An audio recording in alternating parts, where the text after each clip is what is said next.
Saudara, proses pemulangan WNI di Iran ke tanah air tengah berlangsung. Kementerian Luar Negeri menyebut ada 97 WNI akan dipulangkan secara bertahap.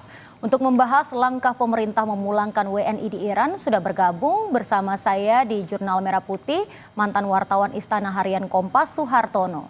Mas Har, apa kabar? Baik, Mbak. Mas Har, Anda sendiri melihat bagaimana ini proses pemulangan WNI di Iran tengah berlangsung secara bertahap. Anda melihatnya langkah kontingensi dan juga evakuasi dari pemerintah ini seperti apa, Mas? Jadi memang sejak awal ya, sejak di kunjungan di Rusia, kan Presiden sudah memerintahkan Menlu ya, Pak Sugiono sudah menyatakan juga kepada wartawan, sudah ada perintah untuk melakukan langkah-langkah darurat, termasuk diantaranya melakukan evakuasi warga negara Indonesia yang jumlahnya sekitar 380 orang ya, tentu harus bertahap dilakukannya. Nah, langkah ini tentu harus didukung oleh komitmen ya pertama. Kedua adalah memang ada langkah cepat dan tepat gitu ya, karena ini kan perang sudah begitu gencar ya, sudah melibatkan pihak-pihak lain juga. Jadi memang menghindari atau penyelamatan warga negara harus segera dilakukan. Butuh diplomasi dan lobi politik yang bagus, yang cepat dan tepat. Sehingga langkah ini sekarang sudah dimulai dengan pemulangan dari 29, sekarang meningkat menjadi 97 orang nanti sore ini ya. Tentu tepatnya nanti kemungkinan sekitar sore baru sampai di Bandara Soekarno-Hatta begitu, Mas Har. Namun Anda juga melihat proses pemulangannya ini seperti apa, Mas? Ya, ini kan tentu harus diawali dengan perencanaan ya.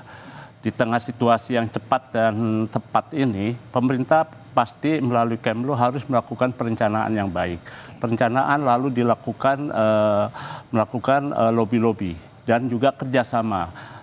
Diplomasi politik harus dilakukan ya, terutama karena memang nggak mungkin harus dari Teheran, lalu harus keluar. Nah, akhirnya kan ditempuh melalui ibu kota Azerbaijan ya. Betul. Di Baku ya.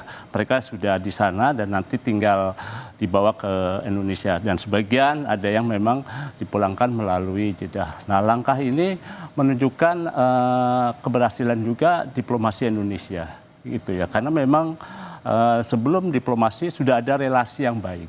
Nah, Indonesia dengan Azerbaijan cukup baik, begitu juga dengan Arab Saudi. Nah, langkah-langkah diplomasi yang baik ini tentu akan mempercepat dan membantu evakuasi yang dilakukan. Kira-kira seperti itu. Oke, dan tentu saja kalau misalnya tidak mudah ini karena harus dievakuasi melalui negara tetangga Iran, yaitu kalau misalnya di Azerbaijan ada lewat Baku, kemudian dari Arab Saudi juga begitu melalui Jeddah. Ini berarti membuktikan bahwa pemerintah kita berhasil untuk melakukan lobby-lobby, Mas Har. Iya, lobby itu berhasil ya, sambil kita menanti total nanti 380 semuanya, rencana Kamis itu bisa dipulangkan dengan aman dan selamat atau tidak. Karena memang pada saat-saat genting seperti ini, penting adalah upaya-upaya memperkuat kerjasama dengan negara-negara manapun juga, jadi bisa diantisipasi bila mana terjadi segala sesuatu. Misalnya dengan Azerbaijan yang mungkin tidak terlalu penting, tapi Indonesia mengutamakan juga relasi yang baik.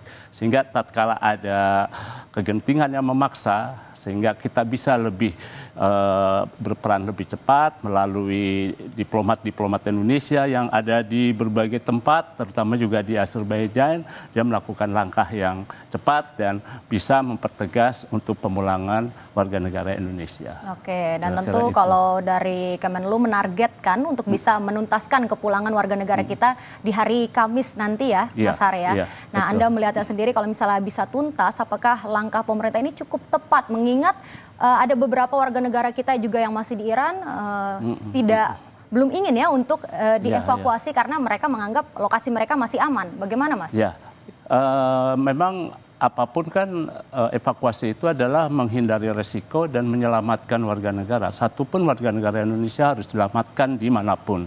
Nah, sehingga pasti upaya-upaya baik oleh Kemlu dan pihak-pihak lainnya, tentu juga intelijen Indonesia ikut membantu aparat untuk mengeluarkan mereka dan bergabung dengan warga negara lain untuk dipulangkan ke Indonesia. Sehingga tercapai target yang 380 orang itu. Kan memang melihat pengalaman dulu kita sudah berhasil ya. Apa yang dilakukan pemerintah kita dulu ketika mengevakuasi warga negara Indonesia dari Wuhan, Cina, dan juga dari Jepang ketika COVID-19, lalu disusul krisis politik di Mesir, yang kita juga berhasil memulangkan semuanya warga negara Indonesia secara bertahap. Nah, langkah-langkah yang sudah pernah ditempuh oleh Kemlu sekarang tinggal diterapkan kembali. Jadi langkah-langkah yang dulu itu menjadi benchmark gitu ya. Nah, langkah sekarang pun juga akan menjadi benchmark untuk tahapan berikutnya memulangkan kembali warga negara Indonesia hingga tercapai 380. Baik. Seperti itu, Mbak. Terakhir, Mas Har, Anda sebagai wartawan senior Istana, Harian Kompas, apa yang bisa Anda katakan untuk proses pemulangan ini supaya tentu proses ini kita sama-sama ingin berjalan dengan lancar dan semua warga negara kita bisa kembali ke tanah air dalam keadaan selamat? Ya, meskipun sudah berjalan ya, tetap Presiden harus tetap mengawasi ya. Kemlu juga harus tetap ikut mengawasi karena proses ini memang tidak mudah.